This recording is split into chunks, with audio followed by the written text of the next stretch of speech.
Troy Vincent, number 2 behind Roger Goodell at the NFL offices, high-ranking vice president, whatever. I can't remember what his full title is, but former NFL player, former Wisconsin Badger, longtime NFL player, used to work for the NFL Players Association, has worked in the league offices probably for close to the last decade. He told in an NFL owners meeting, he analogized the combine to a slave auction and set off a disagreement and some bickering among the owners. Arthur Blank of the Atlanta Falcons was upset. Jerry Jones, of course, was upset. Some other NFL owners were upset.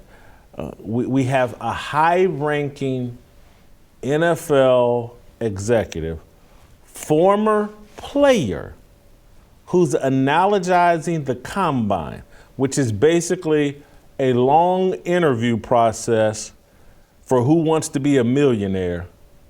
That somehow is a slave auction.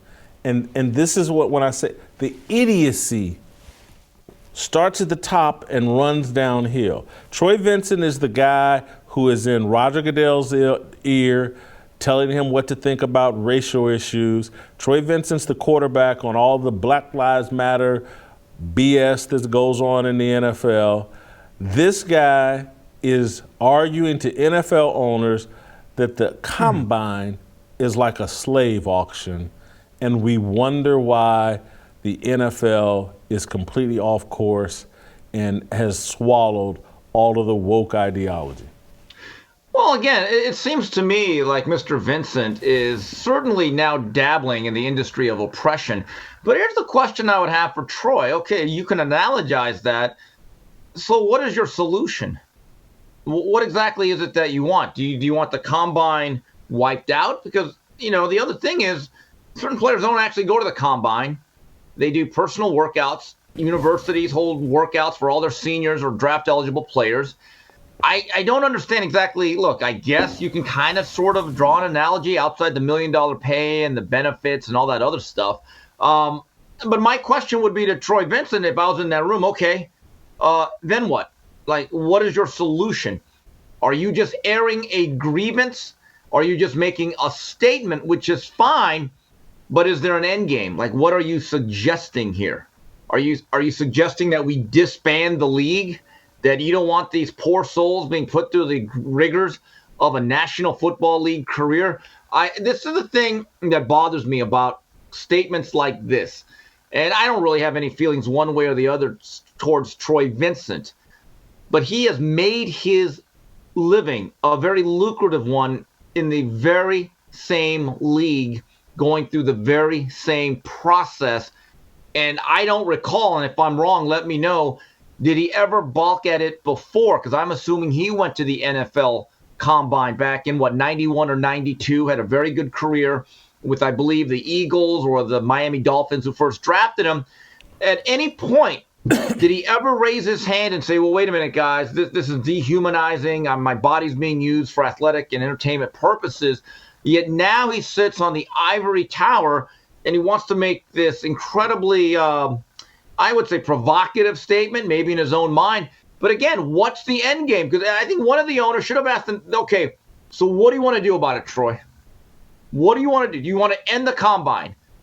And I don't think he'd have an answer, but this is what I think a lot of people are turned off by this type of thought process, is that you complain a lot, you air your grievances, you use fancy word salads. You never actually offer up a real solution or a plan of action to eradicate it. I just look at this again as, more virtue signaling from someone who will have no accountability when it's all said and done for his words. He's not virtue signaling, though, Steve, because he doesn't believe any of this. He's using this hypercharged racial language to acquire and secure and protect the power he's amassing. He's playing the race card on the owners as a tool. Hey, back up off me. I know many of you don't like me, but I can frame you all as racist at any time. I can be your biggest critic. They have a cancer inside of their organization called Troy Vincent.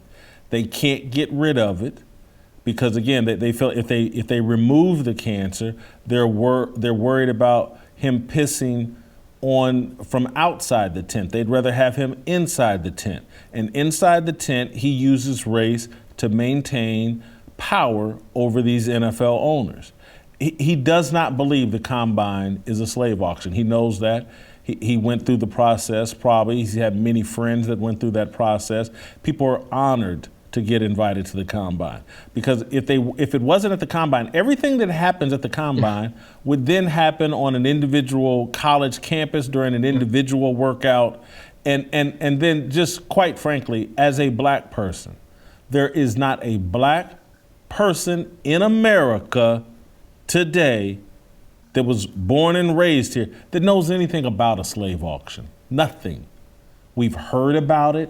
We've perhaps read a few things about it. We watch Roots, whatever. But there's none of us, there's not an athlete that has gone to the combine and said, oh God, I feel like, I feel oppressed. I feel, oh, this is so dehumanizing. Someone's actually looking at my body.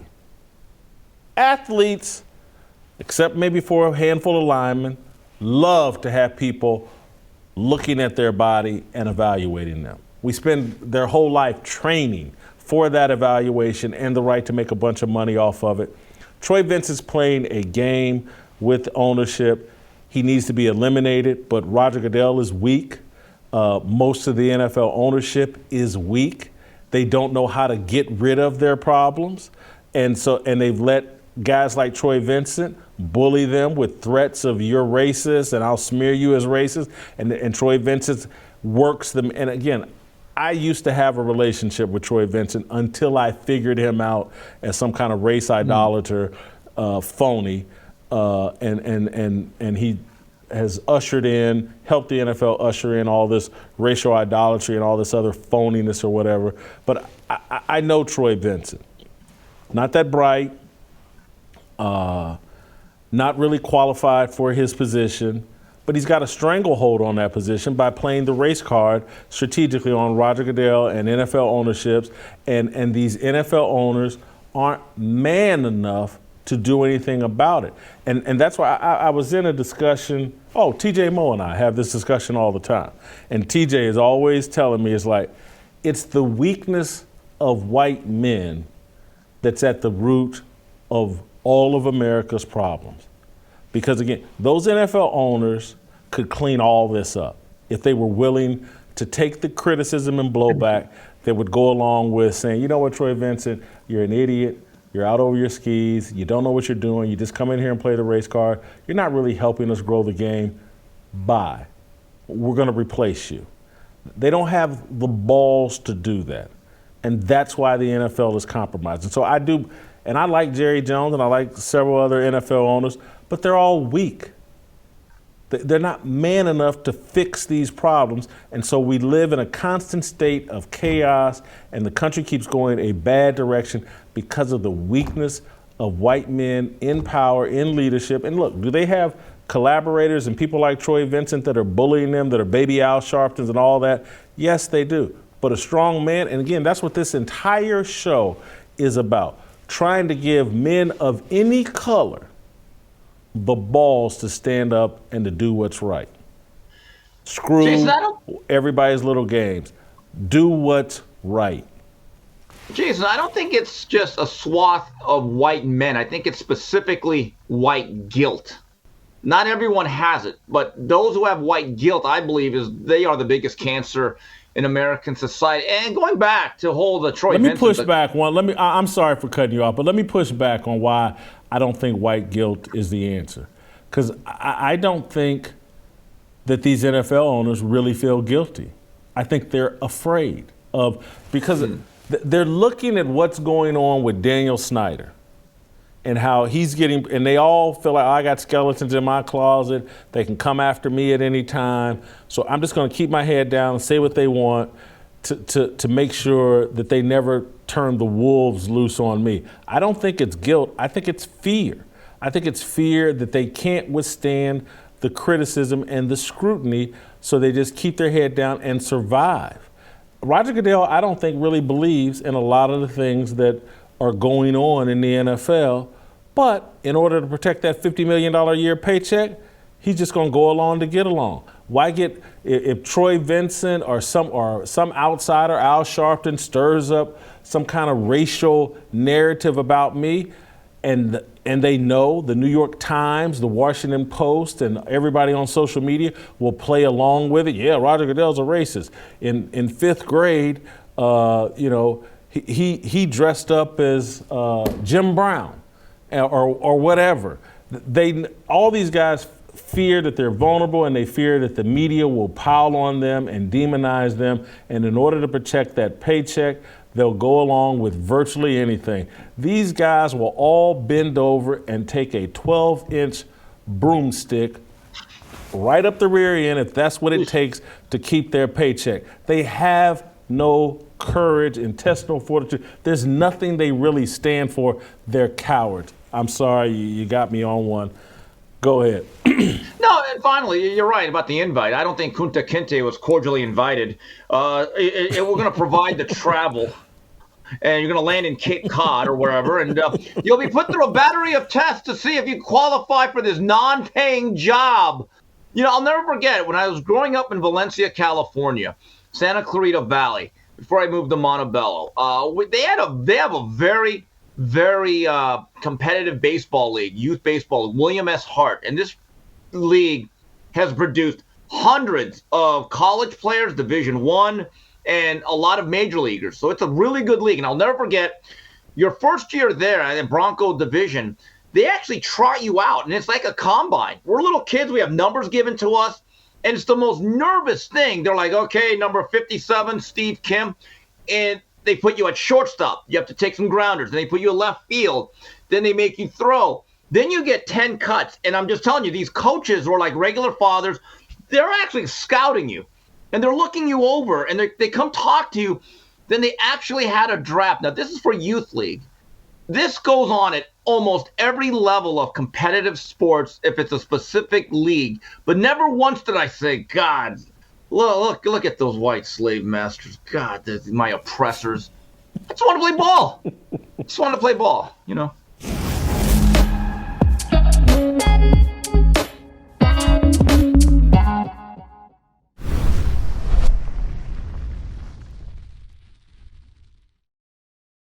Atheists, the secular world, the culture uses our imperfection, our sins to shut up. You can't stand on truth. And if all it was imperfection, it eliminated us from standing on truth, this would be a very quiet place. I'm trying to be as loud as I can and as transparent as I can to try to inspire other men. We know you're imperfect. You know you're imperfect. God's grace and mercy gives you the right to stand on his truth and to speak that loudly into the culture, and we have to do that. You can look around and say, these guys have taken over everything. They own the CDC, the NIH, they got the president. Is transgender surgery for children? Colleges today are nothing but leftist indoctrination centers working fully against the Bible. What's the alternative? So you're gonna stop fighting today and you're gonna let the government raise your kids? And you're gonna turn around and let them chop off your 12-year-old daughter's breasts and let them sterilize your son and tell him that he's a girl? And you're gonna let them make the Bible hate speech? You're the last line of defense here, because nobody else is gonna do it, and God's gonna walk with you. This is literally worth dying for. Absolutely. I'm telling you. So it's like everybody, it's a nice little metaphor. This is it. If there's a hill to die on, this is it. The Overton window has been moved right in front of our children's bedrooms. And there are all types of people that are trying to climb up in the ladder. And every good father should be on his post so that when they peek their head up over the windowsill, you kick the ladder back down, let them know you move on to the other house, because we're not playing that around here. Sometimes just standing up, just saying, no, we're not going to do that. Not my marriage, not my kids, not my family, not my community, not my church, not my city. Just declaring that's victory enough. In prepping his disciples, he tells Peter, he's like, listen, Satan desires to sift you as wheat, but I've prayed for you. We're gonna face some ups and downs in life, and we're not gonna always get it together. But if we stay on the path, if we stay chasing after, running after Jesus, running after his way, he's even praying for us. Now, I like it when you pray for me, Jason and TJ. I appreciate that, but to have Jesus pray for me, that makes me feel pretty good. When you make it through this sifting process, go back and strengthen your brothers. So we all have a responsibility as men. Once he's delivered me through this, I have a responsibility to go back and bring some other folk out. You do a roll call to just let people know you're not alone, be confident in your positions, and we're gonna inspire you. We're gonna eat, fellowship, listen to some music. It's gonna be the first of many roll calls that we do. So we're looking for soldiers. We're gonna put out our best recruiting pitches for soldiers.